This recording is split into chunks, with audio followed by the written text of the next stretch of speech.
Boa noite, meus caros amigos e amigas. Estamos já nos preparando aqui para começar a nossa live para responder as perguntas que já chegaram até nós. Vamos fazer um programa hoje até às 21 horas, ok? Temos bastante perguntas. Vamos responder essas perguntas tanto do Instagram como também do Facebook, ok?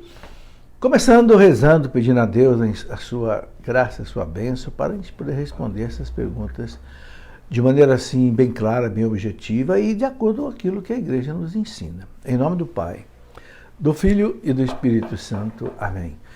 Vinde, Espírito Santo, enchei os corações dos vossos fiéis, acendei neles o fogo do vosso amor. Enviai, Senhor, o teu Santo Espírito, e tudo será criado. Renovareis a face da terra. Oremos, ó Deus, que instruíste os corações dos vossos fiéis com a luz do Espírito Santo.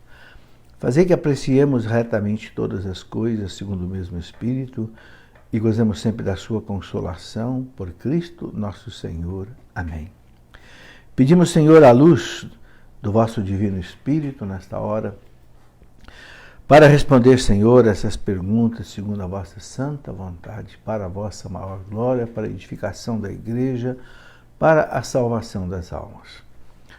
Ave Maria, cheia de graça, o Senhor é convosco. Bendita sois vós entre as mulheres e bendito é o fruto do vosso ventre, Jesus. Santa Maria, Mãe de Deus, rogai por nós, pecadores, agora e na hora de nossa morte. Amém. Glória ao Pai, ao Filho e ao Espírito Santo, como era no princípio, agora e sempre. Amém. Em nome do Pai, e do Filho e do Espírito Santo. Amém. Muito bem, meus caros amigos e amigas, muito boa noite a vocês que já estão aí sintonizando conosco, Terezinha, Simone, Helenita, Marilute. É uma alegria nos encontrar mais uma vez. Eu gostaria de começar dizendo que hoje, né, não sei se alguém não sabe, a igreja está celebrando hoje uma grande festa, né, que é exatamente a festa de Nossa Senhora, Mãe da Igreja. Porque durante o Concílio Vaticano II, em 1964, o Papa Paulo VI, né, proclamou Nossa Senhora solenemente Maria Mater Ecclesiae, Maria, Mãe da Igreja. Né?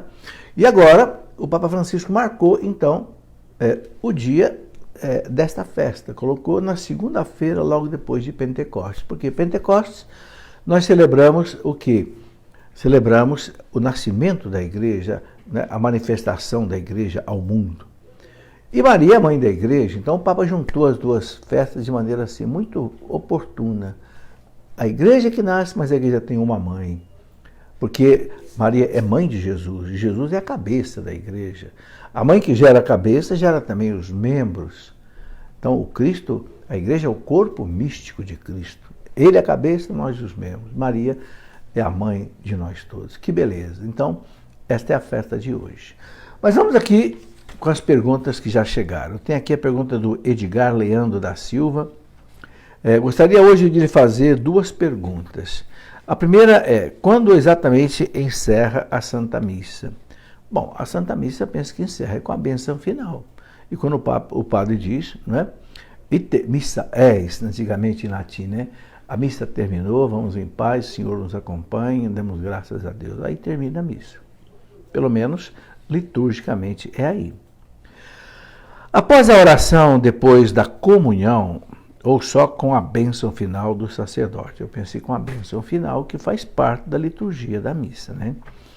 E a segunda é, neste meio tempo, ou seja, entre esta oração pós-comunhão e a bênção final do sacerdote, caso haja algum fiel fazendo aniversário, pode-se cantar o parabéns para você. Aqui na minha paróquia isso é comum, grato. Edgar, eu sei que isso é comum em várias paróquias, né? Entre a oração final e a bênção, né, canta-se o parabéns. Veja, isso não está na liturgia da missa. Se a gente pegar o missal romano, não fala em cantar parabéns ou qualquer outra comemoração aí antes da bênção final. Então, eu penso, entendimento meu, que deveria primeiro o padre dar a bênção final, encerrar a missa e depois cantar o parabéns. Eu acho que liturgicamente isso aí seria mais correto. Ok? Elton Galdino, saudações, professor Felipe, obrigado. Como entender a simbologia de forma clara do livro do Apocalipse? Elton, o Apocalipse é cheio de figuras, né? Os números têm um significado, os símbolos têm um significado, né? Eu escrevi aqui um livrinho, né? Como entender o Apocalipse. É pequeno, né? Eu penso que isso poderia ajudar a entender. Aqui eu coloco nesse livrinho uma página em que eu coloco um pouco desses símbolos, né? Não sei se vou achar agora, porque estou vendo a pergunta aqui agora, mas, por exemplo, o 666, né? Que alguns querem colocar, por exemplo, como sendo até o Papa, né? Na verdade, era César Nero, porque era uma codificação que eles faziam, né? Cada letra do alfabeto grego correspondia a um número. Alfa, beta, gama, delta, etc. 1, 2, 3, 4. Então, os cristãos, como não podiam denunciar a perseguição de Nero, usavam o César Nero, que decodificado dava 666. Okay? Depois saiu uma opção de coisas, uma fantasia sobre isso, pegar lá o Vicarius Filii Dei, disseram que dava também fazendo a correlação em algarismos romanos, o V colocando como 5, o I colocando como 1, o C colocando como 6. Então, o Vicarius Filii Dei daria o 666. Então, olha aí, o Papa é a besta do Apocalipse. Nada disso. Primeiro que São João não fez a decodificação em latim, fez em grego. O Vicarius Filii Dei é latim, não é grego. Então, o Apocalipse ele tem muita simbologia. Os números, por exemplo, o 3, né, significa a Trindade, né? O 7, um número assim, de plenitude, né? O 1000, um período muito grande de tempo, né? O 12, a perfeição.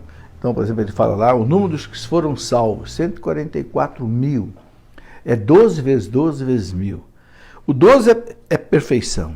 Ao quadrado, 144, perfeição ao quadrado. E vezes 1000, abundância. Então, graças a Deus, o Apocalipse quer dizer que é muita gente salva, né? De todas as raças, povos, nações, línguas, né? Depois do Apocalipse tem uma série de outras simbologias. Por exemplo, o chifre significa poder, né? O chifre significa poder. Tem vários símbolos que de cabeça agora sim eu não sei dizer, não me lembro de todos eles, mas a gente vê, por exemplo, ali Nossa Senhora que aparece, né, vestida de sol, com a lua debaixo dos pés e uma coroa de 12 estrelas na sua cabeça. Por que 12? 12 é a plenitude de glórias da Virgem Maria, cheia de graça, de glória. Então, como diz São Luís de Montfort, como não cabem todas as estrelas do céu numa coroa, então aparecem 12, porque 12 significa a plenitude, né? a totalidade. Né? O dragão que aparece simboliza o Satanás, o demônio, né? Perseguidor da mulher. A lua debaixo dos pés da Virgem Maria, um pedestal. Né? O sol que se apresenta para assim como se fosse um manto, né? É sinal de glória. Então o Apocalipse ele é todo cheio de símbolos, por isso que é difícil interpretar o Apocalipse. Neste livrinho, eu estou mostrando aqui, porque aqui eu coloco com detalhes essa simbologia. Né? Agora aqui não daria tempo de eu explicar tudo, porque é realmente bastante coisa, mas eu deixo aí.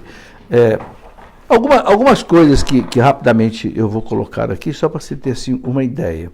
Né? Por exemplo, cabelos brancos do Cristo significa eternidade. O pé de metal significa firmeza, estabilidade. Os olhos como fogo, né? Ciência divina. 7 estrelas na mão direita, anjos de 7 estrelas. Ok?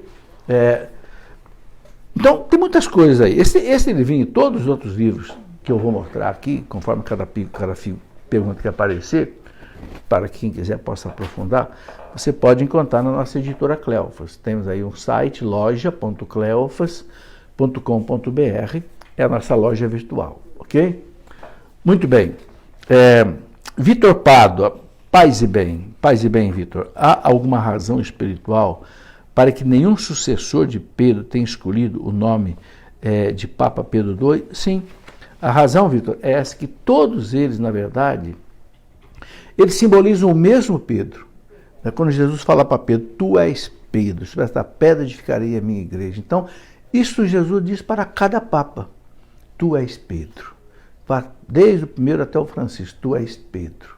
Então, por isso que nenhum Papa escolheu o nome de Pedro, porque no fundo, todos eles fazem o papel de Pedro na igreja. Sei, a pedra fundamental humana da igreja. Isabel Meireles, senhor professor, conheço através da Canção Nova de Portugal. Soube ontem que um sobrinho universitário com boa formação e capacidades deixou de acreditar em Deus e na igreja. Lembro-me de ter ouvido o senhor professor, já há bastante tempo, ter falado num livro para jovens, precisamente sobre esse tema. Podia-me, por favor, indicar o livro ou os livros que poderia adquirir para lhe oferecer? Penso que aqui em Portugal os poderia encontrar. Isabel é de Portugal. É uma alegria receber a sua pergunta. Isabel, o livro é o seguinte, um deles é Por que sou católico? Né? Muitos jovens deixam de ser católicos, não querem ser católicos, porque não sabem o que é ser católico. Não conhecem a beleza da igreja. Então, nesse livro, Por que sou católico? Né? É um dos meus livros que são assim mais procurados. Por que sou católico? E o outro que eu recomendo para os jovens é Uma História que Não é Contada. Esse livro, Uma História que Não é Contada, vou mostrar aqui, né? É um livro em que eu mostro aqui o seguinte, as coisas maravilhosas que a igreja fez no mundo nesses 2000 anos. Né? É a igreja que, por exemplo, quando o Império Romano desabou no ano 476, foi a igreja que sustentou a civilização ocidental. A igreja, ela né, construiu a civilização ocidental. Tanto é que tem um livro chamado Como a Igreja Católica Construiu a Civilização Ocidental. Esse livro é de Thomas Wood, um pesquisador, um historiador da Universidade de Harvard, nos Estados Unidos. Né? Ele é vivo, ele é atual. E eu usei muito esse livro dele, usei também o livro do Daniel Hopes, para mostrar as coisas maravilhosas que a igreja fez na história da humanidade. A igreja foi a instituição que mais caridade fez em todos os tempos. Basta ver as Santas Casas de Misericórdia, né? Depois as belíssimas universidades que a igreja fundou no Ocidente. A igreja é a matriz das universidades. Né? Basta você ver aí a própria Universidade de Portugal, Coimbra, né? La Sapienza, na Itália, Oxford, Cambridge, não sei, tantas outras universidades. A Igreja Católica é a mãe das universidades. Depois as belíssimas catedrais no mundo inteiro, que vocês têm tantas aí em Portugal, que eu pude visitar tantas catedrais e basílicas maravilhosas aí, da Idade Média. No tempo que não tinha ferro, não tinha cimento, não tinha eletricidade, que coisas maravilhosas as pessoas faziam, catedrais altíssimas, né? Como a gente vê aí, né? Em Portugal eu pude ver várias delas, nem toda a Europa. A igreja que construiu o primeiro código de direito no mundo, o Código de Direito Canônico, que depois deu origem ao Código Internacional de Direito. Enfim, as maravilhas da igreja eu coloco nesse livro, uma história que não é contada. Por quê? Porque essa história aqui não é contada nas universidades. Nas universidades só se fala mal da igreja.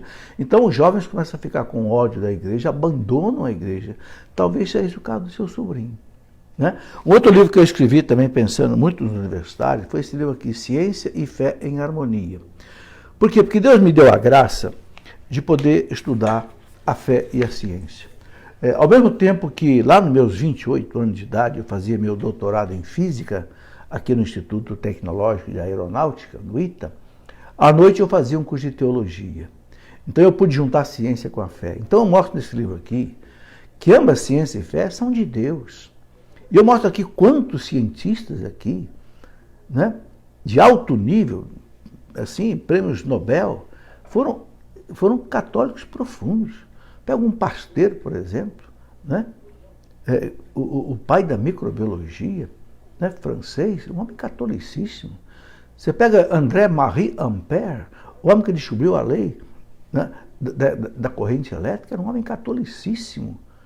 O Ampère um dia estava rezando o texto na Catedral de Notre-Dame de Paris. Um jovem chamado Frederico Ozanam, que fazia direito na Sorbonne, o viu rezando o texto, levou como que um choque espiritual. E o Ozanam se converteu, hoje já é até beato da igreja, fundou a Sociedade de São Vicente de Paulo. Coisa maravilhosa. Tem tantos e tantos cientistas. Michel Faraday, que descobriu a lei da indução eletromagnética, quando ele descobriu a lei do laboratório, ele caiu de joelho e começou a rezar no laboratório.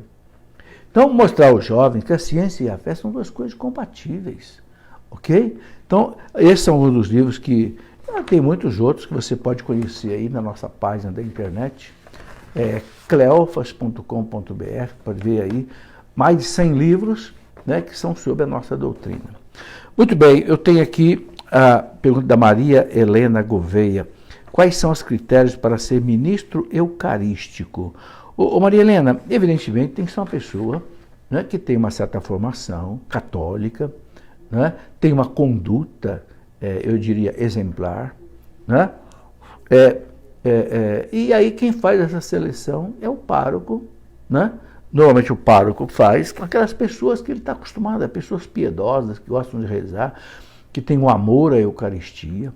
É o que eu vejo aqui na nossa realidade. Uma pessoa que vive de acordo com a lei da igreja, né? Vive de acordo com a moral católica, porque ele está ali, né? Para distribuir o corpo de Cristo, então tem que ser uma pessoa, de certa forma, exemplar, né? Muito bem, Beatriz Marinho, professor, minhas saudações, obrigado. Poderia falar sobre o terço dos homens? É um movimento belo e em ascensão na igreja, mas noto que ainda são poucos os homens que se interessam em participar. Ô Beatriz, eu também estou muito satisfeito com o terço dos homens, sabe? Eu tenho visto esse movimento crescer dia a dia e a gente tem que ter um pouco de paciência, porque as mulheres são mais voltadas para Deus, todo mundo sabe disso. O homem é mais difícil. Mas eu tenho visto muito homem rezar o terço, graças a Deus. Olha, aqui em Aparecida do Norte, esse dia teve uma concentração aí de terço dos homens. Me falaram um negócio de 80 mil pessoas, homens. Então, isso significa que o movimento está crescendo muito.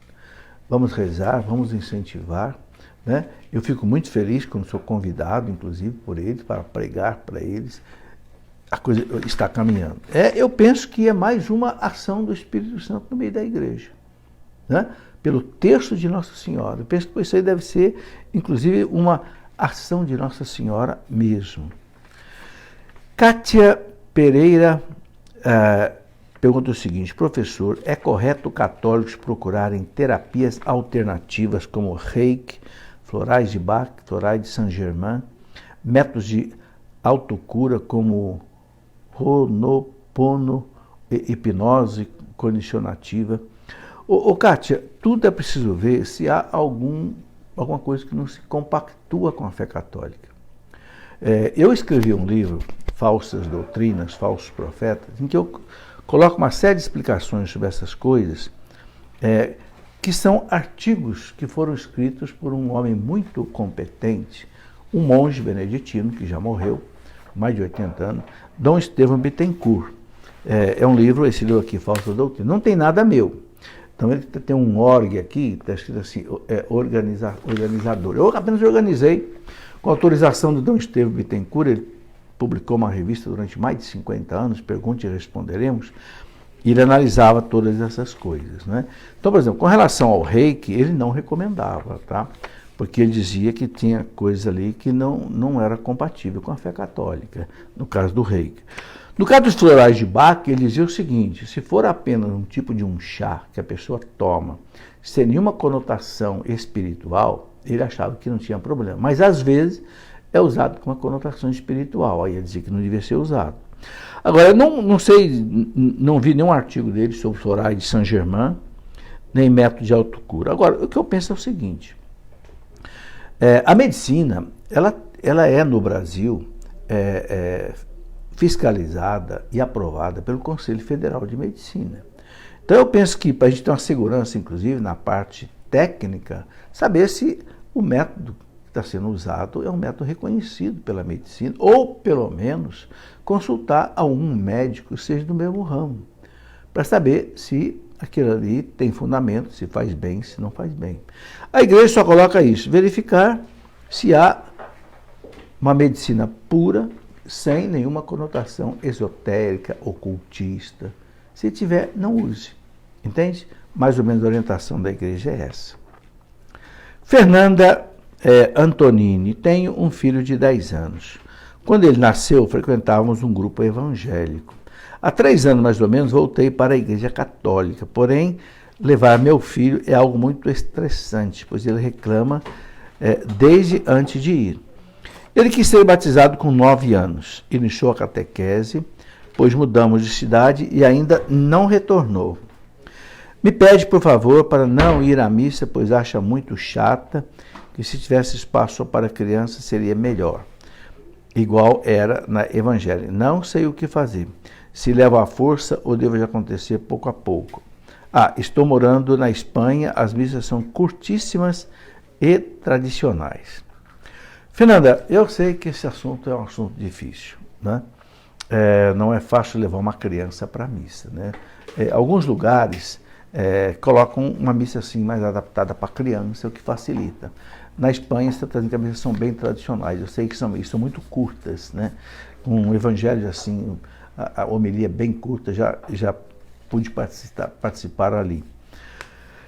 É difícil. Eu penso o seguinte, na marra com seu filho na igreja mal-humorado, acho que não vale a pena.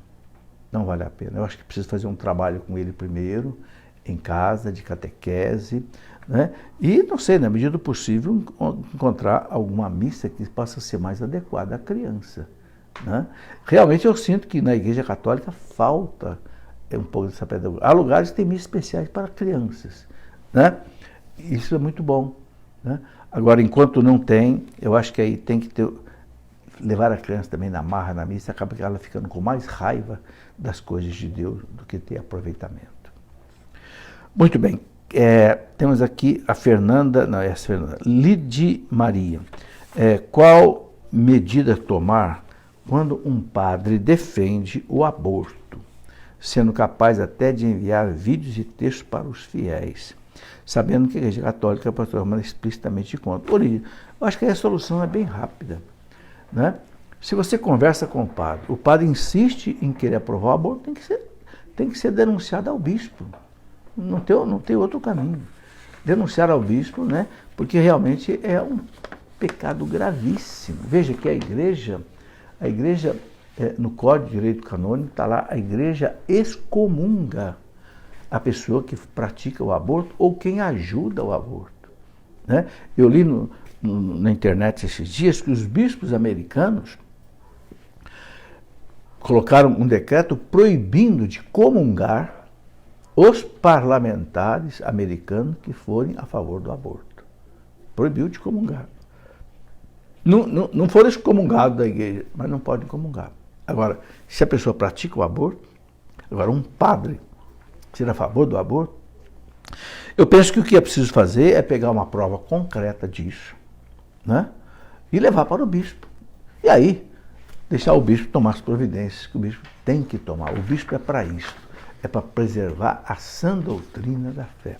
Entregue na mão do bispo e deixe que o bispo tome as devidas providências. José Roberto Correia, professor, por favor, explique o parágrafo 2264 do Catecismo. 2 pontos. Diz assim: quem defende sua vida não é culpado de homicídio, mesmo se for obrigado a matar o agressor. Por conta da liberação da posse de armas, acredito que temos muitos homicídios contra assaltantes à residência, no intuito de defender a própria vida e seu patrimônio, como fica nesse caso. Bom, José Roberto, esse parágrafo que você leu, 2264, é exatamente a legítima defesa. O Catecismo fala, eu quero até ler de novo aqui para pegar o parágrafo inteiro, 2264. Quem tem aí o Catecismo pode procurar e ler inteiro, tá? Diz assim, deixa eu só encontrar aqui rapidinho, 2264. A igreja ensina o seguinte, não matar é o mandamento de Deus, mas matar em legítima defesa, quando não tem outra alternativa, não é pecado. Né? É o mal menor. Um é um agressor injusto, o outro é inocente. Um dos dois vai morrer. Então que morra o agressor injusto. É o raciocínio da igreja. Aqui, ele fala assim: o amor a si mesmo permanece um princípio fundamental da moralidade. Portanto, é legítimo fazer respeitar seu próprio direito à vida. Quem defende sua vida não é culpável de homicídio, mesmo se for obrigado a matar o agressor. É isso que está aqui. Tá? O que o Papa Francisco aboliu foi, ele aboliu a pena de morte, mas ele não aboliu esse parágrafo. Então quer dizer o quê? Se, infelizmente, alguém é ameaçado de morte e não tem outra alternativa, não tem uma saída, é matar ou morrer. Então ele deve se defender, porque o catecismo coloca aqui também o seguinte, ele ainda diz assim, completando isso, ele diz assim, deixa eu pegar aqui, se alguém, para se defender, usar de violência mais do que necessário, seu ato seria ilícito. Então, se não precisa usar da violência, não use. Mas, se a violência for repelida, comedida, será lícito. E não é necessário para a salvação omitir esse ato de comedida proteção para evitar matar o outro, porque antes de outrem, se está obrigado a cuidar se está obrigado a cuidar da própria vida. Olha que ele fala aqui o parágrafo seguinte, 2265. A legítima defesa pode ser não somente um direito, mas um grave dever para aquele que é responsável pela vida de outros. Então, é isso. Não matar é o mandamento. Agora, em último caso, se é matar ou morrer, morra o agressor, não o inocente. Ok? Mas, evidentemente, deve pedir a Deus que essas coisas não aconteçam. Né? Não aconteçam. Muito bem, aqui tem a pergunta da Helenita Lopes da Silva, professor, sobre o Santo Sudário de Turim. Na atualidade, ainda não se tem convicção da verdade? Ô Helenita, a igreja tem convicção da verdade. Eu já mostrei esses dias aqui um livro maravilhoso de um escritor, de um biólogo judeu, né? Avinoam Danin, em que ele prova, né, pela ciência, é um PhD, com muitos artigos, livros publicados, né, onde ele encontrou plantas, flores e plantas no Santo Sudário, aqui tem inclusive essas plantas, o livro é todo ele ilustrado, em que esse biólogo aqui, que é judeu, não é católico, ele fala, o sudário é de Cristo, não tem um homem que não é católico. Eu sei que nós fomos buscar esse livro aqui lá na Palestina com ele. Ele é professor da Universidade Hebraica, né? E o livro, aqui está ele numa das suas pesquisas aí, né? Ele mostra todo. Ele encontrou no Santo Sudário, examinado com autorização da igreja, ele encontrou mais de 20 tipos de flores que ficaram marcadas no sudário e que são flores que só dão ali na região onde Jesus foi crucificado e só dão na época da Páscoa. Isso ele coloca aqui nesse livro todo.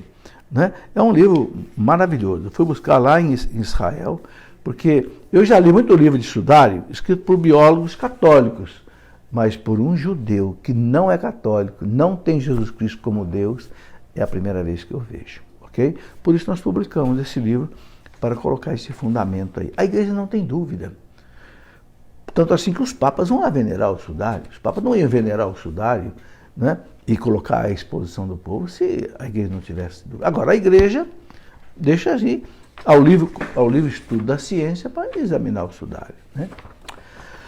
Muito bem. Aqui é Francisca Araújo dos Santos. A minha pergunta é a seguinte. Me confesso mensalmente, mas na homilia de ontem, fiquei bastante confusa quando o padre disse que tivéssemos cuidado de não banalizar, porque a confissão era um processo de conversão.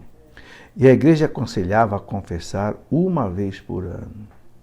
tudo ok, mas se tiver o desejo de me confessar mensalmente, eu estou banalizando, por favor me tire essa dúvida, obrigado.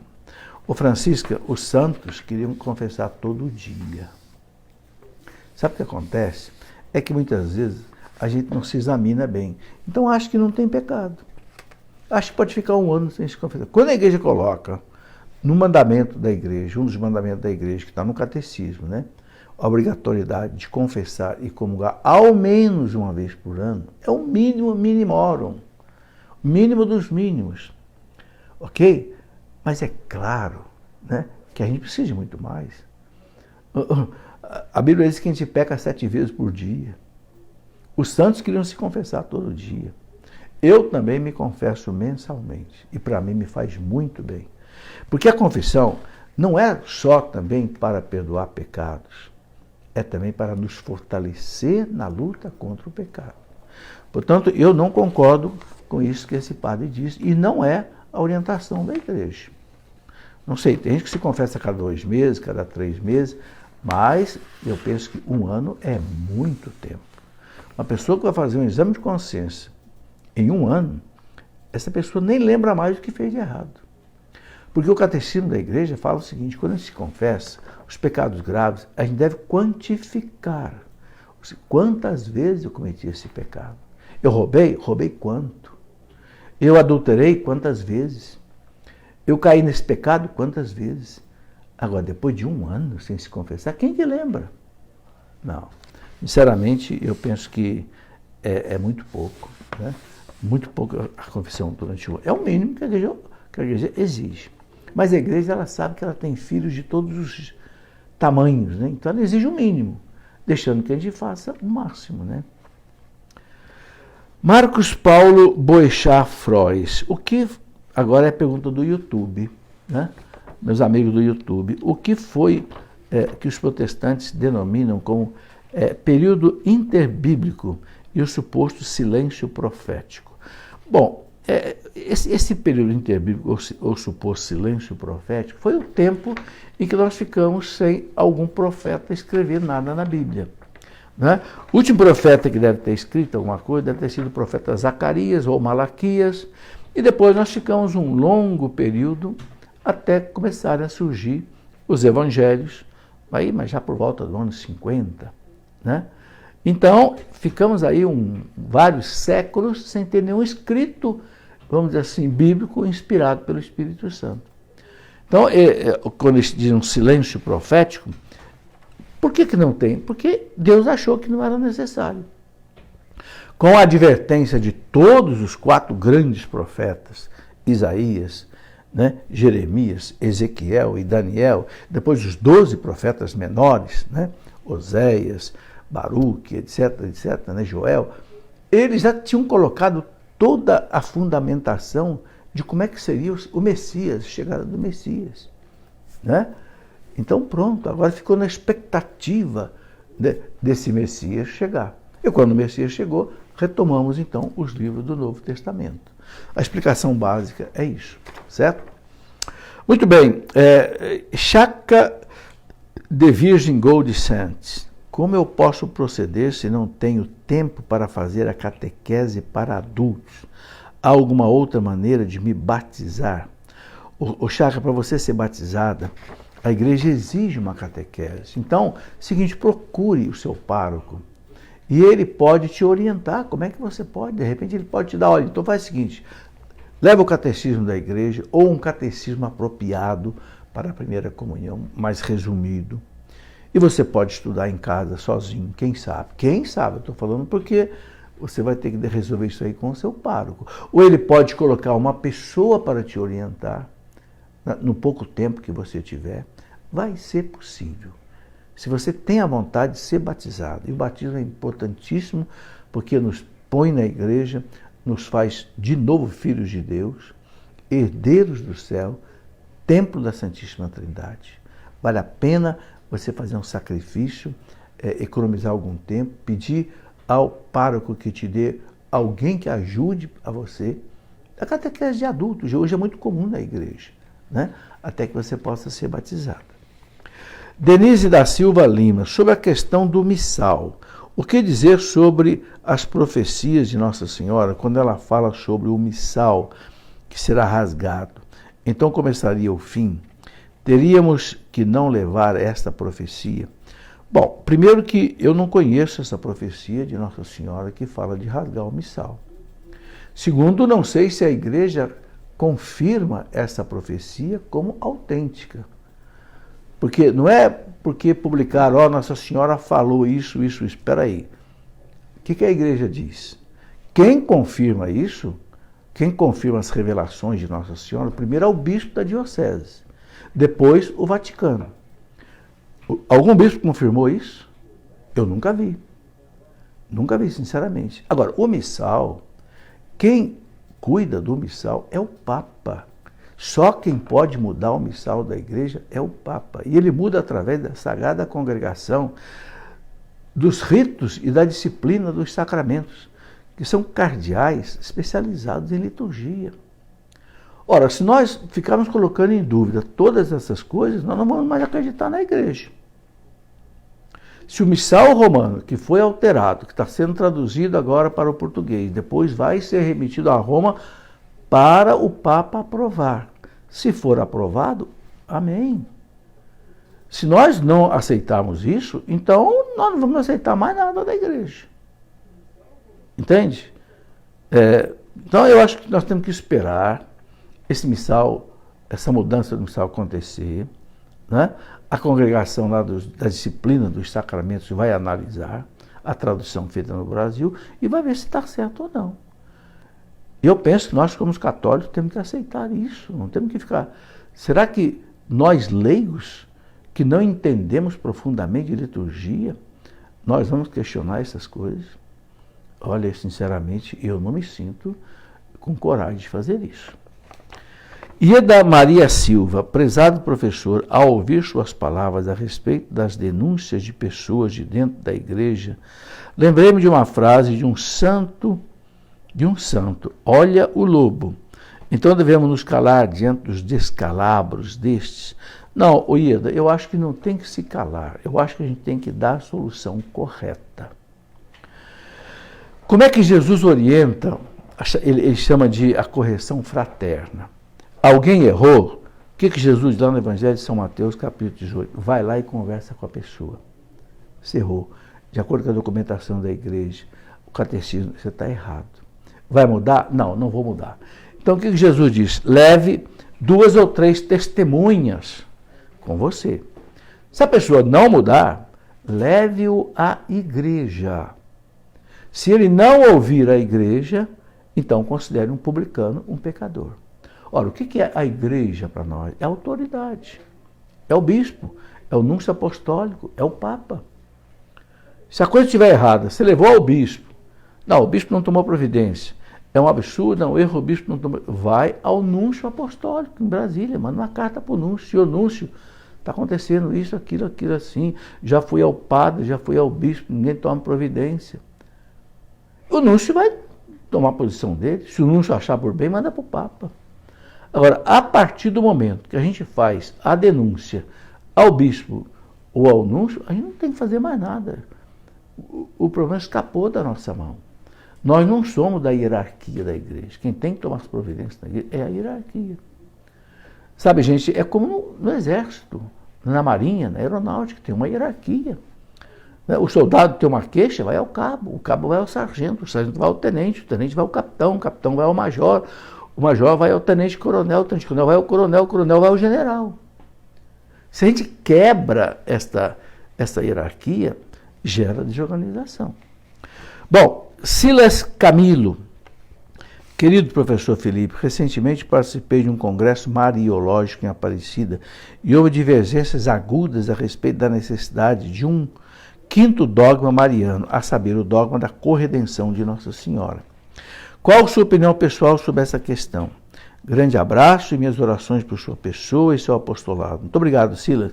Ô Silas, essa questão do dogma da corredenção de Nossa Senhora, o Concílio Vaticano II examinou a questão e não quis proclamar o dogma. O Papa João Paulo II examinou, o Papa João Paulo II chegou a receber um abaixo-assinado parece que de milhões de assinaturas. O Papa João Paulo II disse não. Não precisamos colocar Maria como corredentora. O Redentor é Jesus. O Papa João Paulo II usou a seguinte expressão: Maria é aquela que mais cooperou com a redenção. Ok? Mas a expressão corredentora pode até ser usada, mas não como um dogma. Segundo o Concílio Vaticano II e segundo o Papa João Paulo II. Então, essa é a minha opinião. A minha opinião é a opinião da Igreja. Eu não tenho opinião própria nessas coisas. Quem sou eu? Ok? Alessandra Araújo, professor Felipe, pode me responder uma pergunta? Disseram que Santo Agostinho não reconhece a infalibilidade papal e que o Papa é de fato o sucessor de Pedro, já que ao ler a Bíblia, Jesus ensinou que não havia um maior que o outro dos 12. A registro da carta dele foi uma informação de católico. Bom, primeiro o seguinte, Alessandro, eu não conheço essa citação de Santo Agostinho. Gostaria de conhecer. Se alguém tem aí qual é a citação, qual é o livro de Santo Agostinho, eu acho que eu tenho aqui quase que todos os livros de Santo Agostinho. Se alguém quiser citar para mim onde é que está, eu vou procurar ver. Agora, segundo, a palavra da Igreja está acima da palavra de todos os santos. Ok? Infalibilidade do Papa foi um dogma proclamado no Concílio Vaticano I, junto com o Papa Pio IX. Então, Roma locuta causa finita. Ainda que Santo Agostinho tenha dito isso, a palavra da Igreja vale mais. Entendeu? Essa é a verdade. É um dogma. Dogma é alguma coisa que todo católico tem que acreditar. Entende?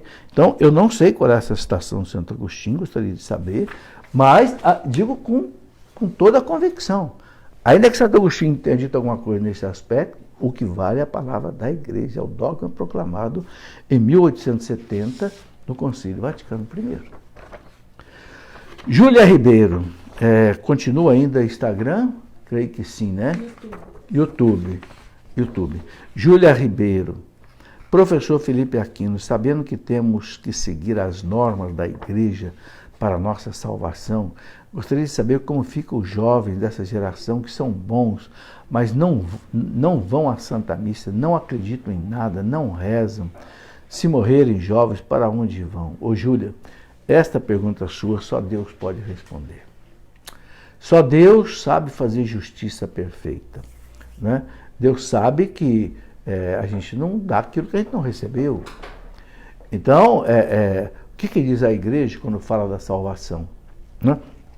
O Catecismo fala lá no parágrafo 846, o Catecismo diz o seguinte, que não há salvação fora da Igreja. Mas aí o Catecismo explica o seguinte, aqueles que sem culpa não conheceram a Igreja, o Cristo, o Evangelho, podem se salvar? Podem. Por exemplo, lá um índio no meio da mata, lá, que nunca foi evangelizado, nem nada, pode se salvar? Ele fala, pode. A salvação da Igreja o alcança. Ok? Desde que ele tenha vivido de acordo com a sua consciência. Tá? Então, é muito difícil a gente julgar. Parágrafo 846, eu aconselho você a dar uma examinada nesse parágrafo, né, que ele explica isso direitinho. Agora, o que vai acontecer com essa juventude que não foi catequizada, não foi evangelizada? E é uma juventude, você fala, boa, sim, tem valores humanos, né? Sabe, isso é um motivo para a gente trabalhar por esses jovens, sabe? Graças a Deus, a Canção Nova faz encontros e mais encontros aqui com jovens, PHN, outras coisas. É isso que a gente tem que fazer. Por isso que eu falo muito nos meus programas da importância do catequista. Catequista para criança, catequista para jovem. Porque essa semente da fé a gente recebe na infância. Cultiva na juventude e vive na idade adulta toda. Dói no coração mesmo ver uma juventude, às vezes, boa, sadia aí, e às vezes desencaminhada porque não recebeu, né, a base da fé. Bem, Paulo Eustáquio Santos, só tenho a 4ª série primária, posso cursar teologia? Ô Paulo, Veja, não sei, depende aí do grau de facilidade que você tem para ler e entender as coisas. Entende? Em princípio, a filosofia, a teologia, em princípio, você não precisa saber nenhuma outra ciência. Basta você saber ler bem, entender bem, interpretar bem. Eu penso que pode se fazer. Agora, evidentemente, não aconselharia você entrar num curso de teologia, talvez nem aceitem, se você não tiver um diploma de 2º grau, porque a teologia é curso superior. Então, aconselho você a fazer um curso de teologia, vamos dizer assim, ainda em off, ou seja, um curso que não seja reconhecido oficialmente com diploma e tal. Eu mesmo ofereço um curso de teologia pelo meu site, online. A pessoa lê, acompanha em casa pelo computador. Tem aula todo dia, mais ou menos aí 15 minutos, 20 minutos, tem coisas para ler, entende? Então, você vai aprender teologia mesmo sem você cursar uma faculdade. Esse curso nosso já tem mais de 2 anos, estamos agora na disciplina curso bíblico, né? Então, que se você quiser conhecer, entra no site Cleofas, tem uma caixinha lá escrito Escola da Fé Online. Clica ali e você vai ter as informações. E tem também cursos de teologia por correspondência. A Escola Mater Ecclesiae, que foi fundada por Dom Estevão Bittencourt, oferece curso de teologia também para a pessoa estudar em casa.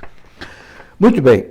Paulo Eustáquio Santos, professor, eu gostaria de saber porque eu não consigo dizer não para ninguém. Daí eu aceito mesmo sabendo que não devo misturar as linhas de raciocínio de outras religiões, mas eles não me entendem e eu acabo pensando que eu ofendi tal pessoa. Como faço para lidar com as pessoas no campo religioso e psicológico? Ô Paulo, não sei, de repente você pode estar precisando de uma orientação psicológica para vencer essa insegurança que você tem, que você diz aqui, gostaria de saber, porque eu não consigo dizer não para ninguém. Eu acho que isso aí é um problema mais assim de comportamento psicológico, né? Eu penso que talvez uma orientação psicológica te ajudaria. Agora, em termos de religião, é o seguinte, nós temos que nos basear naquilo que é a nossa fé. Conheça bem a nossa fé, conheça bem o catecismo da igreja, e você vai se pautar por ali. Se não estiver de acordo com a nossa fé, você não vai aceitar, não vai viver aquilo. É o que, assim, de momento eu poderia te dizer. Maria Célia Santos, gostaria de saber se a igreja maronita é a mesma igreja católica. Ou Maria Célia, a igreja maronita é igreja católica do Oriente. Então deixa eu te explicar o seguinte. Existe a igreja católica no Ocidente, né, aqui, Roma, né, e tem a igreja católica do Oriente, que é mais a região da Grécia, a região, né, é católica, né? Os maronitas são católicos, só que eles têm um código de direito canônico diferente do código de direito canônico do Ocidente. A missa deles é celebrada de maneira um pouco diferente, mas é a mesma missa com o mesmo valor, entendeu? Então, os maronitas, melquitas e outros são diferentes dos ortodoxos. Os ortodoxos não são católicos. Os melquitas, maronitas, são católicos de linha oriental, ok? Muito bem. Lúcia Freitas, professor, eu rezo o rosário todos os dias. Leio a palavra, assim como rezo o texto da misericórdia, libertação e outros. Também faço novenas, faço jejum, etc., mas não pronuncio uma palavra. Rezo contrita com amor no silêncio do meu coração. Também não consigo contemplar os mistérios dolorosos sem chorar. É pecado rezar em silêncio? De jeito nenhum, Lúcio. É a oração mental, né? O catecismo, quando fala da oração, na 4ª parte dele, fala da oração oral, a oração mental também. Deus lê o nosso pensamento. Deus sabe a nossa intenção. Então, não tem problema nenhum. Sabe? A meditação é feita em silêncio. E tem muito valor diante de Deus. Por que você chora? Porque você está meditando profundamente no mistério da paixão. Fica tranquila. Fica tranquila, continua desse jeito.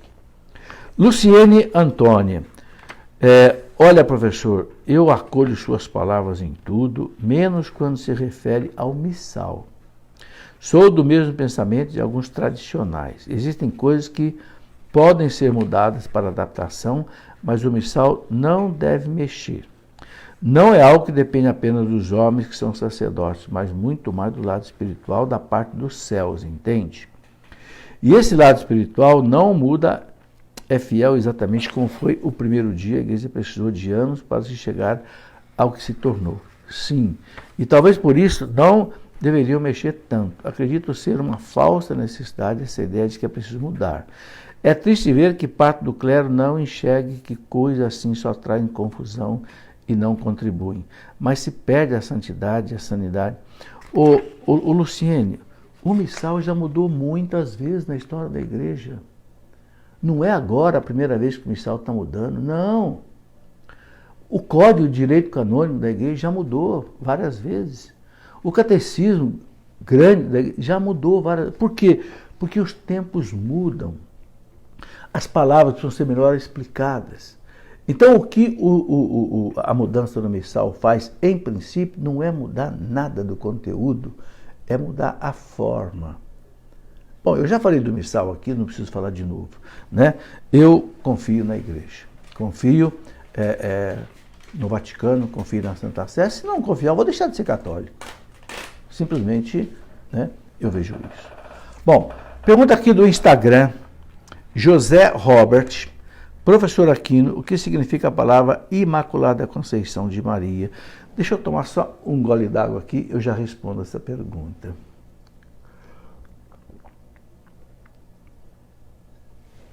Eu escrevi um livro sobre Nossa Senhora, a Mulher do Apocalipse. Nesse livro eu coloco toda a doutrina sobre Nossa Senhora, principalmente os dogmas, que são 4, né? Esse livro aqui, a Mulher do Apocalipse.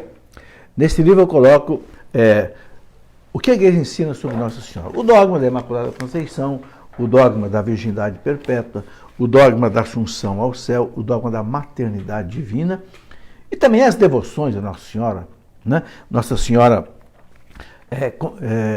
medianeira de todas as graças. O que é a Imaculada Conceição de Maria? Imaculada quer dizer sem mácula, sem mancha. Que mancha é essa? A mancha do pecado original. Nós todos nascemos com a mancha do pecado original, ou seja, nós nascemos fora da comunhão com Deus. Por quê?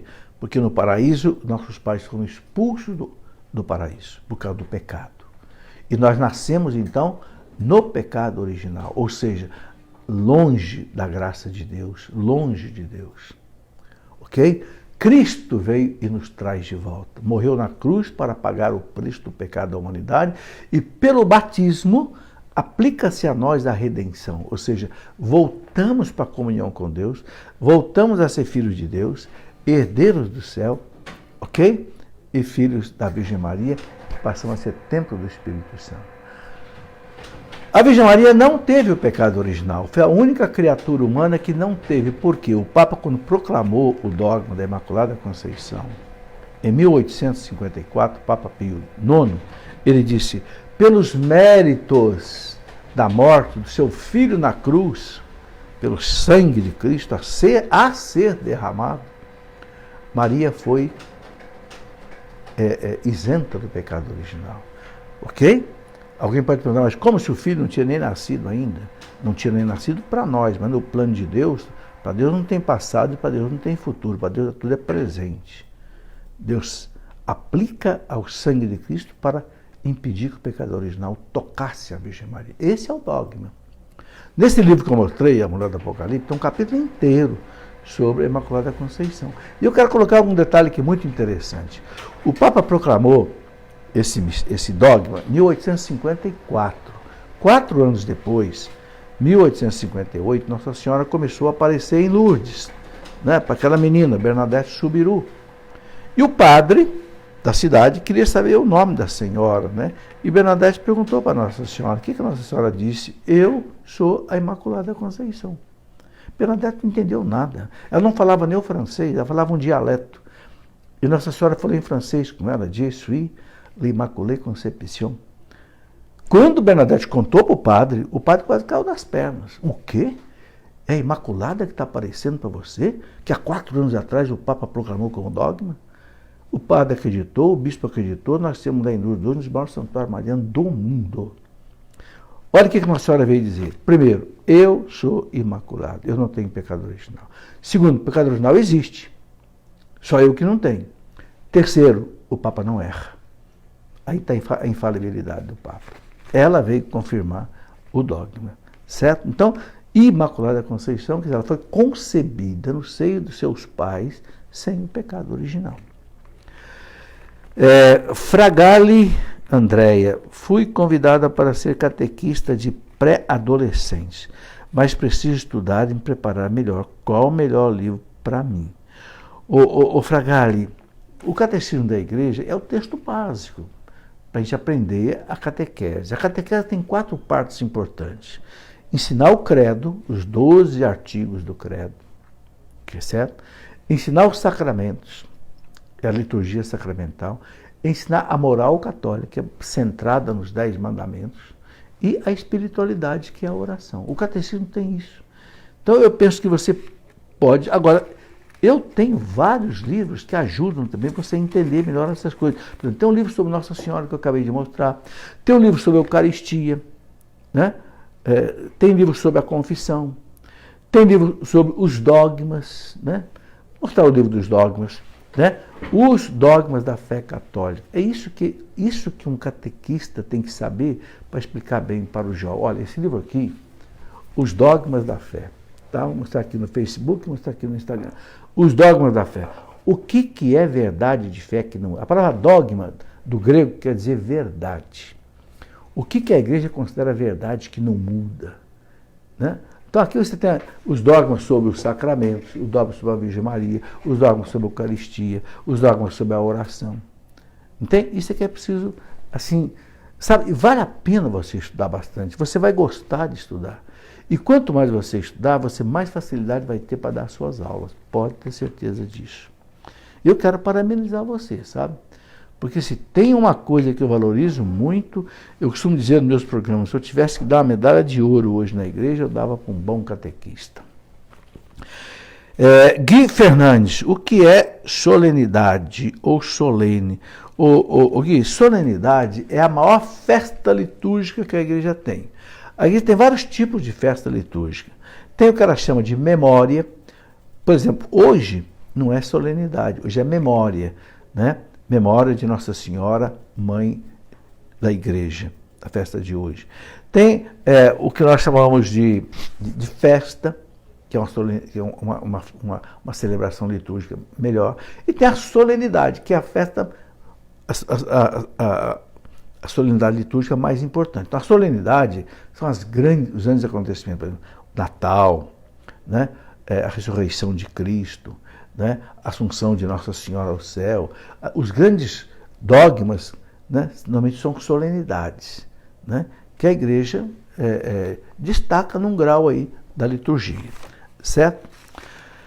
Ainda aqui no Instagram, o Júlio Eduardo, quais livros você mais nos indica para estudar sobre a igreja? Olha, é um livro que eu escrevi sobre a igreja. Né? Eu escrevi um livro sobre a igreja para explicar detalhadamente o que é a igreja. A minha igreja. Ok? Nesse livro aqui eu coloco profundo. Agora, claro que a igreja tem uma história. Então tem também tem 3 volumes de história da igreja. Vou mostrar. Porque, como professor de história da igreja aqui no Instituto de Teologia da Canção Nova, né, eu fui levado a escrever História da Igreja. Então são 3 volumes. Tá? História da Igreja. Tem um volume 1, que é a Igreja Antiga, até o ano 500. A Idade Média, que vai do ano 500 até o ano 1500, mais ou menos.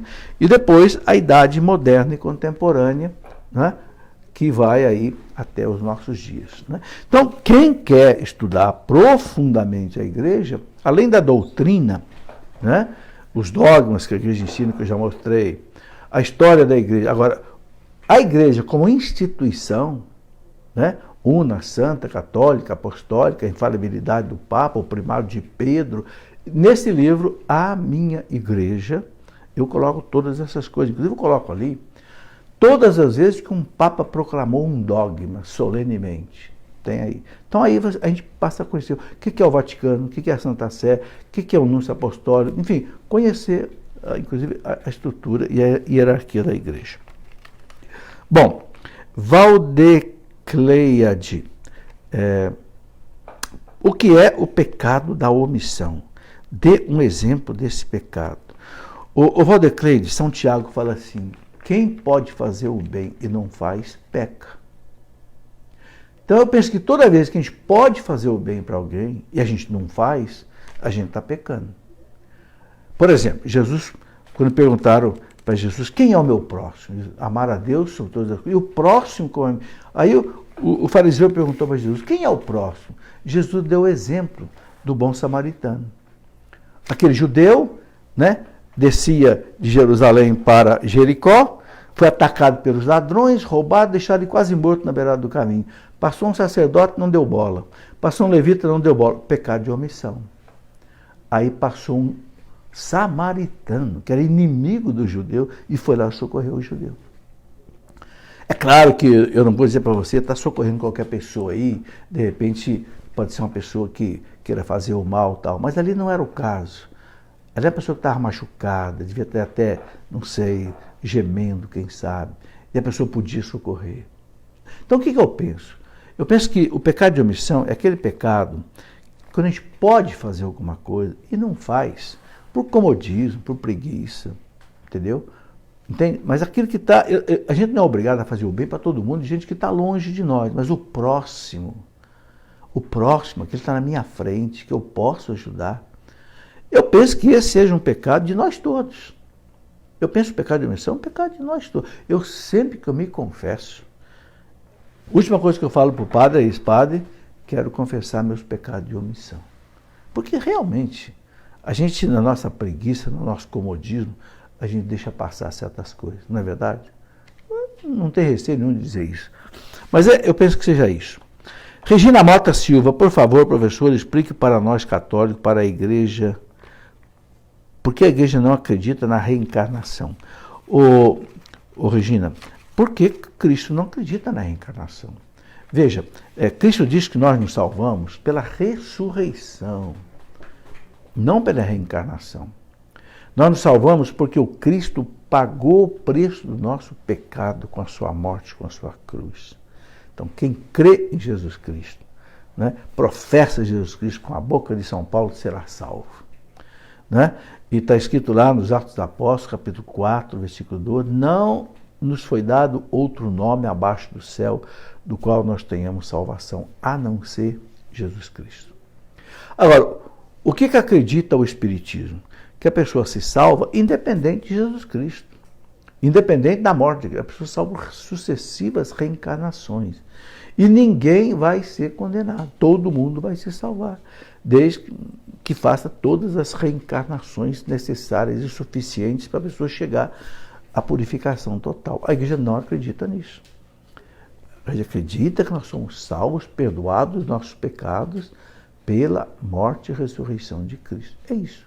Ok? E na carta aos Hebreus, capítulo 9, versículo 27, está escrito assim. Veja bem, Hebreus 9, 27. Está determinado que cada um morra uma única vez. Olha bem. E em seguida vem o juízo. Olha, se morre uma única vez, então não existe reencarnação. Várias vezes morrer. Essa é a fundamentação básica, porque a igreja não acredita na reencarnação. Bem, bom, olha, nós já atingimos aí 9 horas. Graças a Deus eu pude responder aqui, eu acho que mais de 30 perguntas hoje, talvez. Né? Tem mais ainda? Não, né? Tem muita pergunta, mas infelizmente já são 9 horas. Né? A gente vai continuar essa nossa matéria aí na segunda-feira que vem, se Deus quiser. Continua mandando sua pergunta, segunda-feira a gente vai responder, se Deus quiser. Agradeço a vocês que mandaram, né? Se as respostas que eu dei não agradaram a alguém, eu aceito perfeitamente, não estou aqui para ser dono da verdade. Não. Eu não tenho verdade. A minha preocupação é passar a verdade da igreja, entendeu? Eu não tenho verdade nenhuma. Na verdade, eu sou aqui apenas um arauto da igreja. Como dizia São Francisco, eu sou a trombeta do imperador, nada mais. Entende? Então, se por acaso alguma resposta que eu dei não te satisfez, não te agradou, você não aceita, aceito perfeitamente. Né? Apenas a oportunidade que eu dou aqui para a gente fazer uma reflexão, procurando colocar as coisas de acordo com aquilo que a igreja nos ensina. Tá bem? Boa noite a você, que Deus te abençoe. Voltaremos, né, se Deus quiser, na segunda-feira, com mais uma sessão da nosso Pergunte Aí e Responderemos.